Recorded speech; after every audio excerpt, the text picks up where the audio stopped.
The regular season is heating up, new stars are emerging, and that means more opportunities to win up to 25 times your cash on Prize Picks, the most exciting way to play daily fantasy sports. Just select 2 or more players, pick more or less on their projection on a wide variety of stats, and place your entry. It's that easy. Let it fly to turn $10 into $250 with just a few taps. Easy gameplay, quick withdrawals, and injury insurance on your picks are what make Prize Picks the #1 daily fantasy sports app. Watch your favorite players and get paid doing it this basketball season. See your entries make progress during the game or make new entries for the second half in the fourth quarter. 3-pointers, assists, rebounds, and everything in between are yours for the taking. Join the Prize Picks community of more than 7 million players who have already signed up. Right now, Prize Picks will match your first deposit of up to $100. Just download the Prize Picks app and use code GET100. That's code GET100 on Prize Picks for a first deposit match of up to $100. Prize Picks. Pick more, pick less. It's that easy.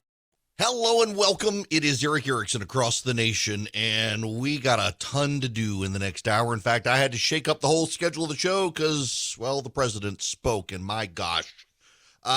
First of all, there are a couple of things you need to know. We are going to ban imported Russian oil, which is good. Majority of Americans say we need to do it. What you also need to know, I said this last week, and I didn't tell Charlie to record it, and I wish I had because I was right. The president banning Russian oil immediately. The media is coming out saying you cannot blame Joe Biden for higher gas prices now. It's all Vladimir Putin. You can't do anything. And listen, Biden, of course, is out there denying everything. This is him from the White House a short time ago. But, it's no excuse to exercise excessive price increases or padding profits or any kind of effort to exploit this situation or American consumers, exploit them. Russia's aggression is costing us all. And it's no time for profiteering or price gouging. I want to be clear about what we'll not tolerate. But I also want to acknowledge those firms and oil and gas industries that are pulling out of Russia and joining other businesses that are leading by example.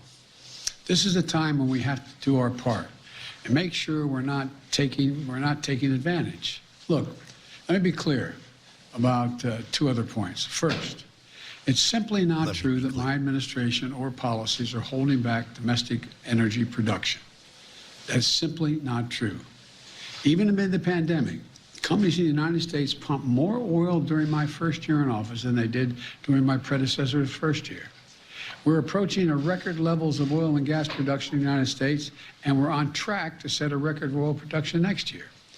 In the United States, 90% of onshore oil production takes place on land that isn't owned by the federal government.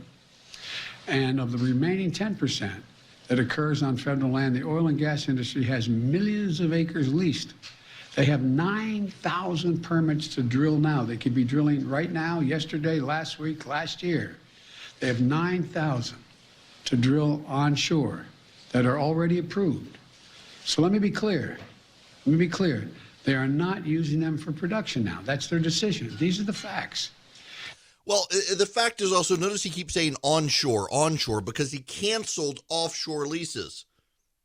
And the onshore leases are more difficult to deal with. Why? In large part because he also canceled pipelines by which they could safely convey the oil. He's also increased regulation and oversight. He's also driven up the cost. You know, when you go out west, or you go down to Louisiana, where I'm from. Where I'm from in South Louisiana, Exxon has a massive oil refinery. And there are flares that burn all night. Go out west to an oil field and you will see flares burning off the methane. The Biden administration has decided to start prohibiting that. It's necessary. In order to now deal with the situation, they have to drive up costs, make changes, and it makes it cost prohibitive for the oil companies to do. Now that gas is this high, some of them are starting to think we're at the price point where it's no longer cost prohibitive to make those upgrades. But yes, his administration does, contrary to what he says, have a lot to do with it. But wait, there's more. Listen to this. It should motivate us to accelerate the transition to clean energy. This is a perspective that our European allies share, and a future where together we can achieve greater independence. Loosening environmental regulations or pulling back clean energy investment will not lower energy prices for families. But transforming our economy to run on electric vehicles powered by clean energy, with tax credits to help American families winterize their homes and use less energy, that will help. And if we do what we can, it will mean that no one has to worry about the price of the gas pump in the future. Yeah, you poors, go buy your Tesla. Here's a little last bit from the president. Listen to this. And it will make America a world leader, manufacturing and exporting clean energy technologies of the future to countries all around the world. This is the goal we should be racing toward. You poors, you go to your Walmart for your cheap gas, or your Kroger, or your big grocery store. Go to your Costco, where it's now over $4 a gallon. This is a company that sells you rotisserie chickens as a loss leader to get you in the store. You poors need to go buy your Teslas. Go buy your Teslas, and you'll be fine. That's the White House solution. Oh, it's not just him. Pete Buttigieg, the Secretary of Transportation, went there as well. Clean transportation can bring significant cost savings for the American people as well. Last month, we announced a $5 billion investment to build out a nationwide electric vehicle charging network so that people from rural to suburban to urban communities can all benefit from the gas savings of driving an EV. By the way, you know what your gas savings is? It's actually maybe a few $100 a year, maybe up to $1,000 a year.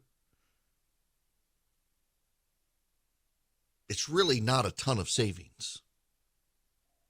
But I want to put this in larger perspective for you.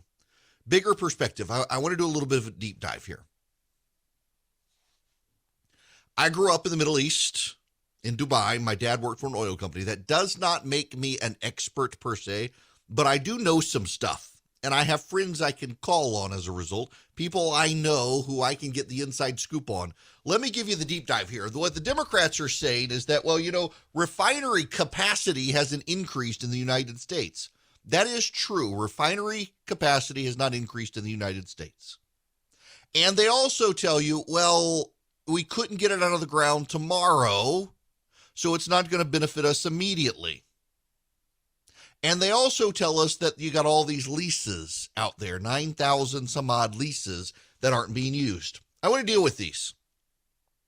First of all, on the leases, it is true there are a lot of outstanding leases. The Biden administration has also canceled a lot.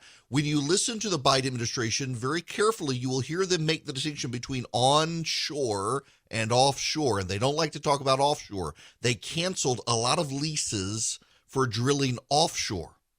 And onshore, they've made it more difficult to get the oil out of the ground, in addition to the environmental regulations that they've demanded be increased. So, for example, they don't want you to be able to burn the methane off. When you pump oil out of the ground, you get methane out and it's burned off. They don't want you to do that anymore. And it's major cost to trap the methane without burning it. It's very cheap to just burn it off. They don't want you to do that anymore. They also don't have an extensive pipeline supply because the Biden administration has been canceling pipelines. So you got to send it by train. And the trains environmentalists have been sabotaging. Yes, that's true. You don't hear a lot about it. But even last year, there was a sabotage in the Southwest of an oil train. And actually some civilians got killed in the process when they sabotaged the train. It's happened in the Northwest as well.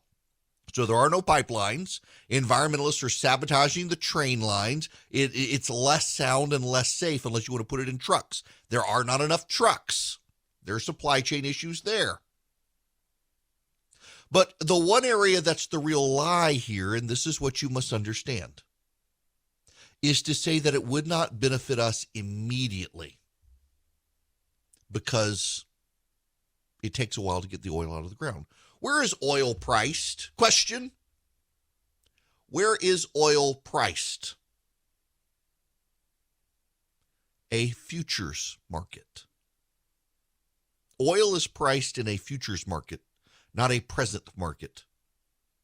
The all-time high for oil prior to now was in the summer of 2008. Oil hit $147.90.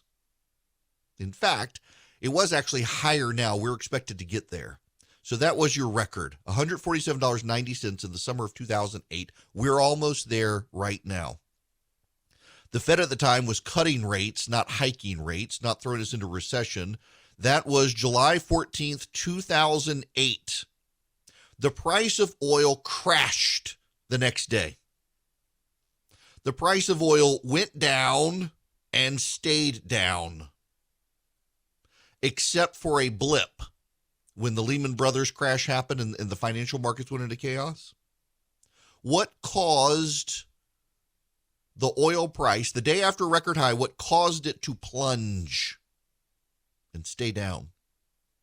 George W. Bush, President of the United States, from the White House, announced that he would be lifting the federal ban on offshore drilling.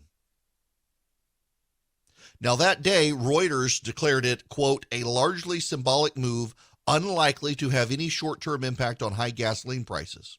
Climate Progress, the left-wing activist site, literally said, quote, yes, and monkeys could fly out of my butt, regarding Bush's statement on increasing production via offshore extraction.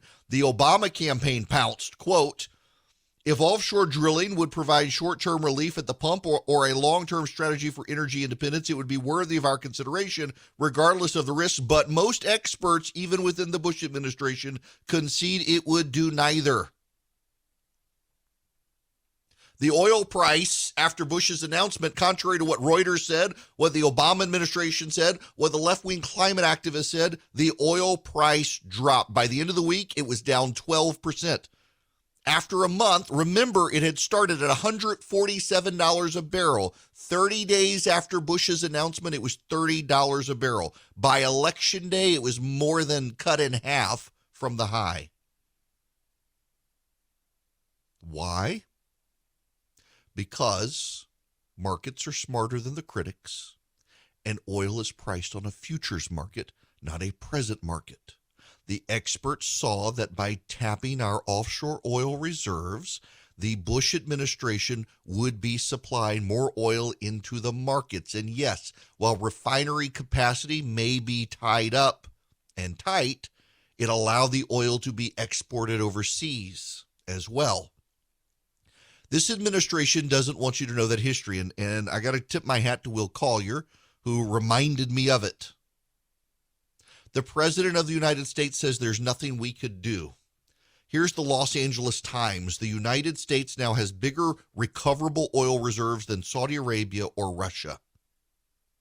The U.S. is sitting on 264 billion barrels, 8 billion more barrels than Russia, and 52 billion more barrels than Saudi Arabia, the dominant member of OPEC, according to a report by Rystad Energy, a respected oil and gas consulting firm based in Oslo, Norway. 3 years ago, the U.S. was behind Russia, Saudi Arabia, and Canada in Rystad's estimates of recoverable oil, barrels that are technologically and economically feasible to extract.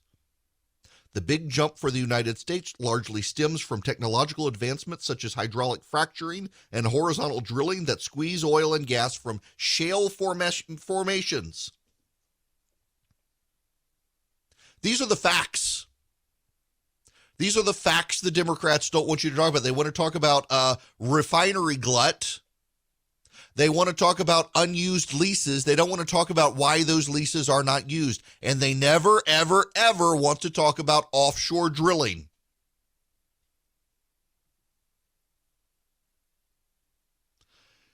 On July 14th, 2008, a barrel of West crude oil topped $147.90. By the end of that week, it dropped by 12%. By the end of the month, the price of that same barrel of oil was $30. Why? Because the day it hit the record high, George W. Bush said he would be unleashing American energy reserves onshore and offshore. Oil is priced on a futures market. It's not priced on a present market. The fact that it takes time to get oil out of the ground doesn't matter to a futures market. You unleash American energy reserves today, the price goes down tomorrow in anticipation of oil a year from now. That's the way the market works. It is a futures market. The Biden administration and the American media prefer you not to know these things. They prefer to keep you thinking there's nothing this administration can do. There is nothing this administration can do except George W. Bush proved them wrong in 2008. History shows it. They don't want you to know that history. They have no sense of history. Instead, they'll tell you, poor people, go buy a Tesla. That'll be your solution. When in fact, we have larger oil reserves than Saudi Arabia or Russia. We should be using those reserves, but we can't because we are held hostage to an administration held hostage by the climate change zealots. Do you know who Joe Biden's chief of staff is? Ron Klain. Do you know who he used to work for? Mr. Inconvenient Truth himself, Al Gore. Headline, January 28th, 2022. Obama appointed judge throws out massive Gulf of Mexico oil and gas lease sale. The decision cancels 1.7 million acres of drilling leases, citing a flawed analysis completed during the Trump administration related to climate change. Headline, February 28th, 2022. A month later, Biden administration won't appeal judge's ruling revoking Gulf of Mexico drilling leases. The ruling annulled 1.7 million acres of drilling leases, citing climate change. The oil industry is fighting it. This is an administration that wants you to believe it's doing everything domestically. You know, I got to give some credit here, as much as it pains me to do so. We should increase domestic energy production. The Biden administration has driven up the cost so much, it hasn't been feasible. They've refused to fight activist judges who have shut down offshore leasing. They won't expand the offshore leasing. They've shut down pipelines that made the flow better. We should expand domestic oil production in this country instead of telling people to get a Tesla. It's very Marie Antoinette of Pete Buttigieg to let them have Teslas. They can't afford gas. They certainly can't afford a Tesla payment. But it is the right thing to do to stop the import of Russian oil. It's only between 3 and 8% of our imports, depending on who is asked. Some will say 3, some will say 8, somewhere in between. But it's the right thing to do, and the Biden administration did not want to do that. Nancy Pelosi, I've got to give her credit. She led the charge in Congress and deserves credit. She built a bipartisan coalition.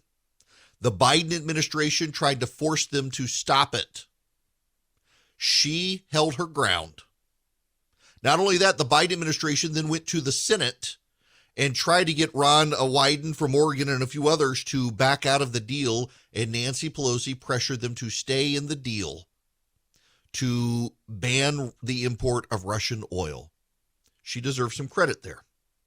The problem is that they are not reciprocating and offsetting it by increasing American oil production. The Democrats are perfectly happy to ban the oil. It's an easy ask for them to ban oil. It's very difficult for them to expand domestic production.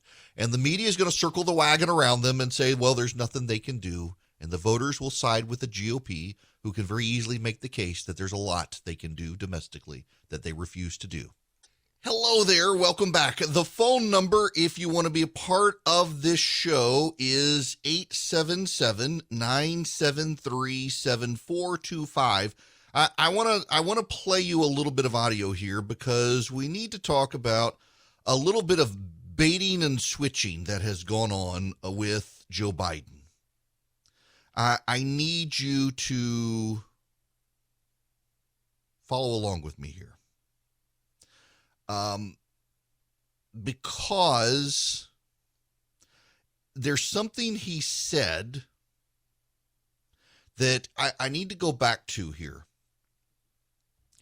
This is part of the bait and switch by the Biden administration they don't want you to pay attention to. That they're obfuscating some facts here. And this is what partisans of both sides do. It's not a Democrat side, but on this particular issue of oil and gas, I need you to listen to one of the things that Joe Biden said this morning at the White House. But, It's no excuse to exercise excessive price increases or padding profits or any kind of effort to exploit this situation or American consumers, exploit them. Russia's aggression is costing us all, and it's no time for profiteering or price gouging. I want to be clear about what we'll not tolerate, but I also want to acknowledge those firms and oil and gas industries that are pulling out of Russia and joining other businesses that are leading by example.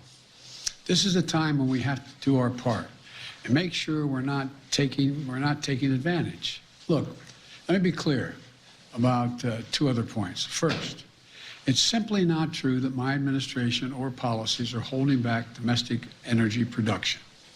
That's simply not true. Even amid the pandemic, companies in the United States pumped more oil during my first year in office than they did during my predecessor's first year. Right there. Let me replay this. I need you to listen to this. I need you to listen to this. This is the important part here. This is where the bait and switch comes in. The Biden administration is attempting this. Joe Biden himself in the White House, listen to his statement. More oil during my first year in office than they did during my predecessor's first year. That's Joe Biden's claim. Oil and gas companies have produced more oil and gas in his first year as president than in Donald Trump's first year as president. That's true. There's the bait. Now he's going to switch into something else to distract you from the actual fact. Yes, it is a fact that when Donald Trump became president, we were not producing a ton of oil because of Barack Obama preceding him. In the second, the third, and the fourth year of Donald Trump's administration, he produced more oil than Joe Biden's first year in office. That's right.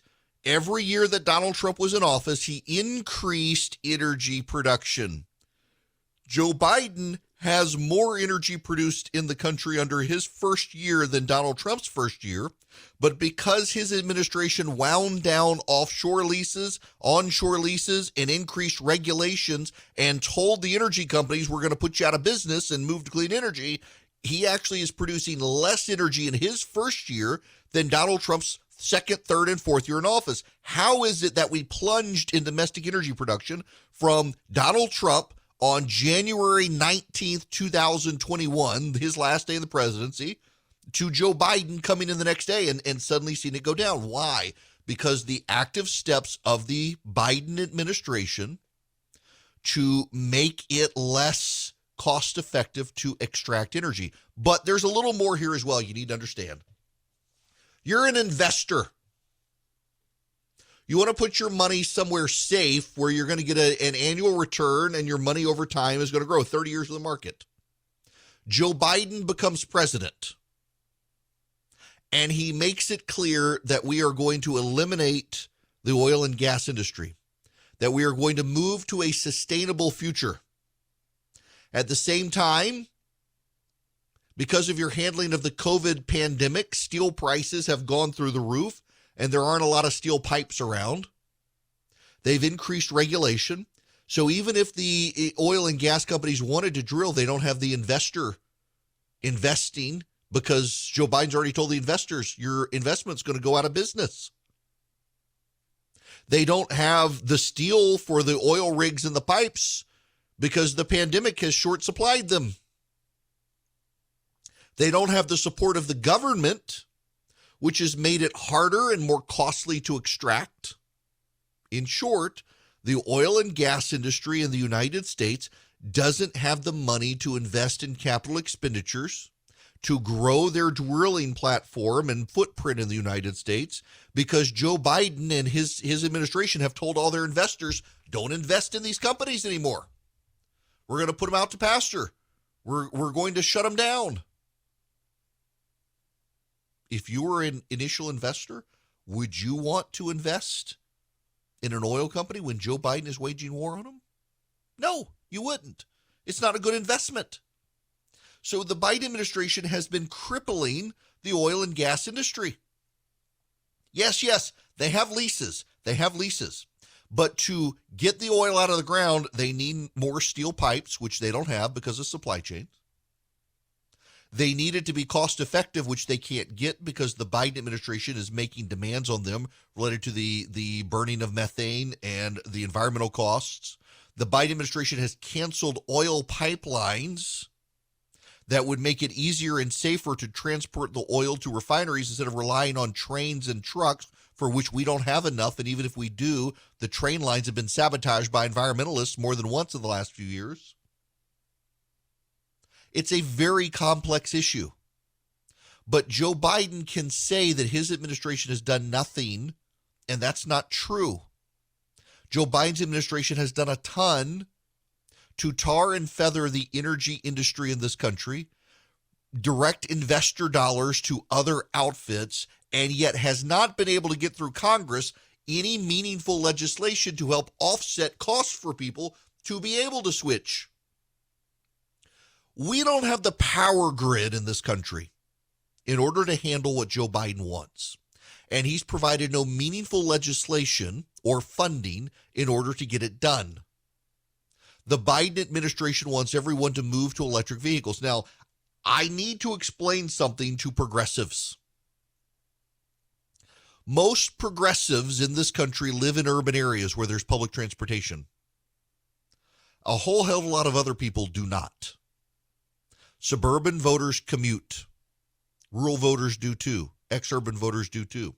They also drive heavy equipment. They have tractors. So it's not just the pickup truck and the family sedan. It's the tractors. It's the combines. It's the harvesters. Everything's got to be switched over. We don't have enough battery capacity. We don't have enough lithium. Even if we did, if we could plug everything up, we don't have enough of a power grid in order to do it. And there are people who will just build a bigger power grid. You can't build a bigger power grid unless you're willing to go with nuclear energy, and you're not willing to go with nuclear energy. We don't have enough hydroelectric power in this country. There aren't enough dams. You can't put up windmills and solar panels everywhere, in a large part because in some places they won't work.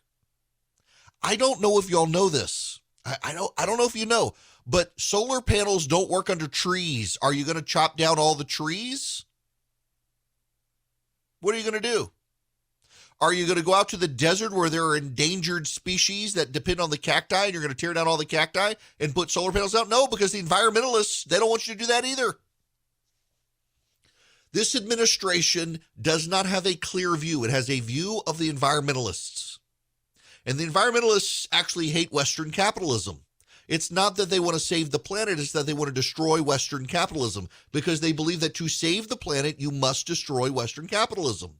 They believe that we need a command and control economy where the government can snap its fingers and do these sorts of things. That's why they look longingly at China, even though China isn't really helping them. Y'all, we really do not just objectively have a power grid that can handle everyone converting to electric cars. We don't have the capacity. We don't generate enough electricity, but it goes beyond that. We don't have enough lithium to build the batteries to put people in them. We don't have enough parts to make the electric cars to swap people over. We don't have enough capacity for electric vehicles, let alone the power grid. We still need oil and gas. And in fact, we still need a lot of oil and gas. And in fact, we're going to need a lot of oil and gas for a very long time. You're not going to roll poor people over into battery-powered vehicles, nor are you going to get the rural poor to move into urban areas. My gosh, we just had a global pandemic that impacted urban areas more than rural areas because people were so close together on public transportation. And now your solution is to get people back into the plague buses?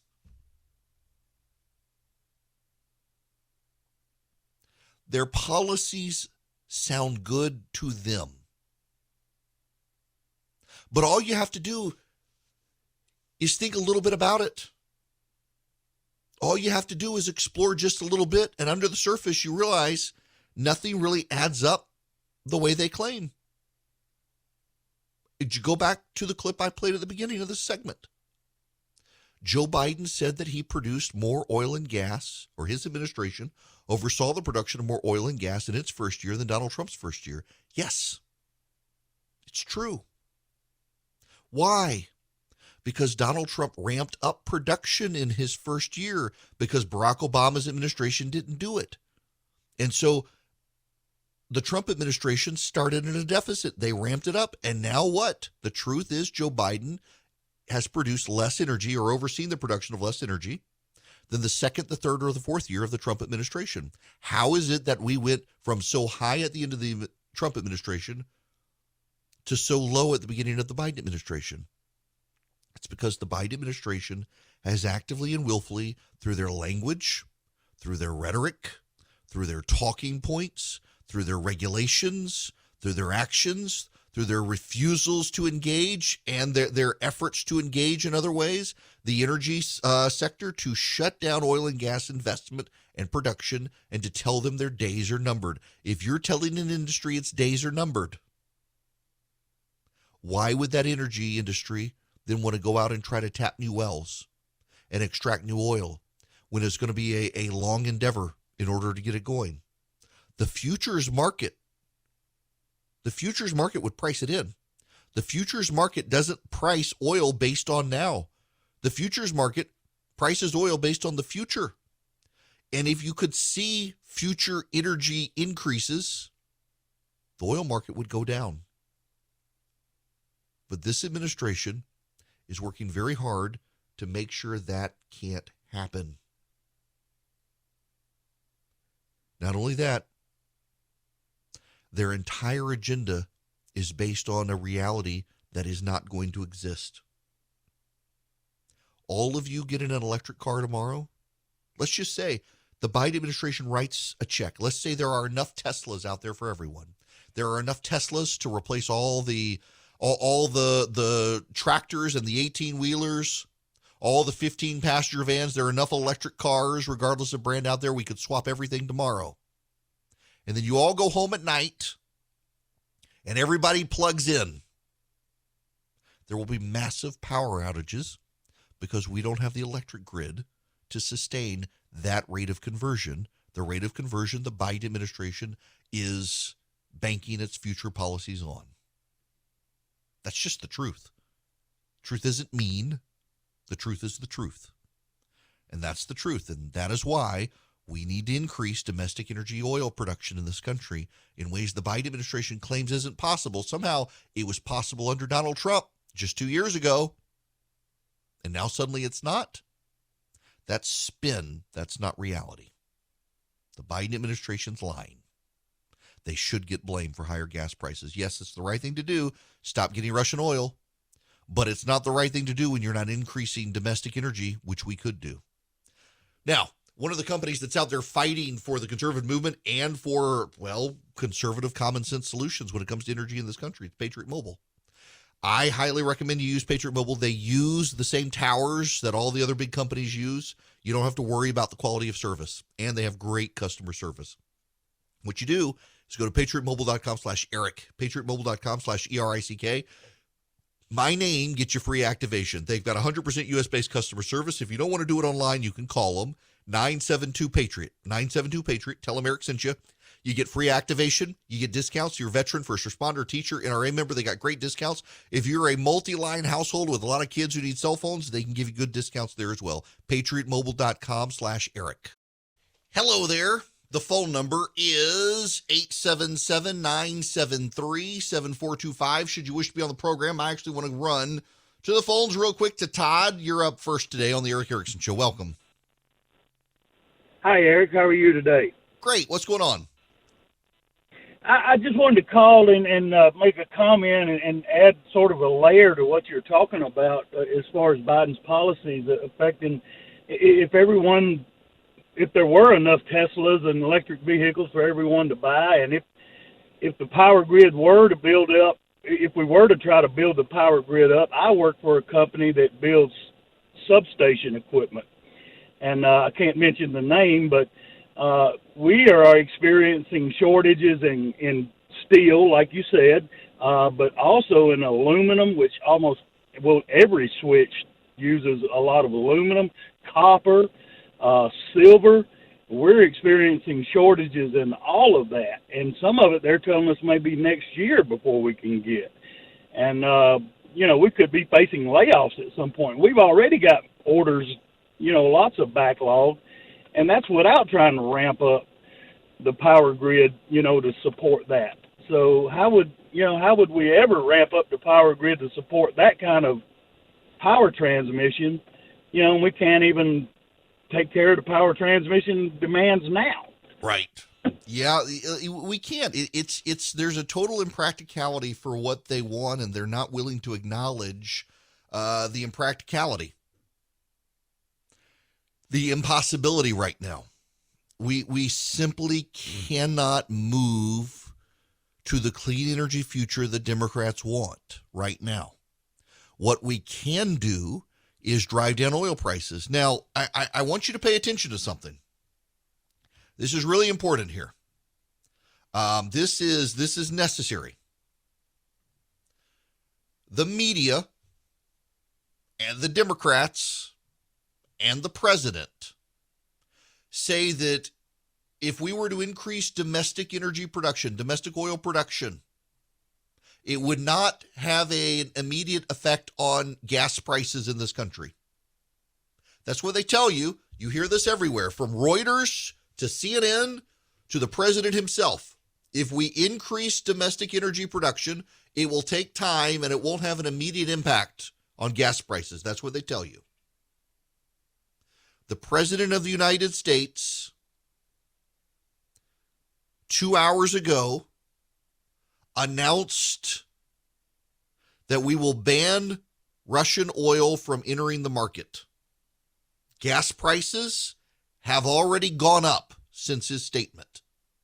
How is it gas prices can go up immediately when the president says we're going to, in the future, ban Russian oil? It's not an immediate thing, but somehow won't go down immediately when we increase production. It only works one way, apparently. They don't want you to pay attention to that. They do not want you to pay attention to gas prices immediately went up based on a future ban of Russian oil. But they don't want you to believe that gas prices will go down based on a future increase in domestic production.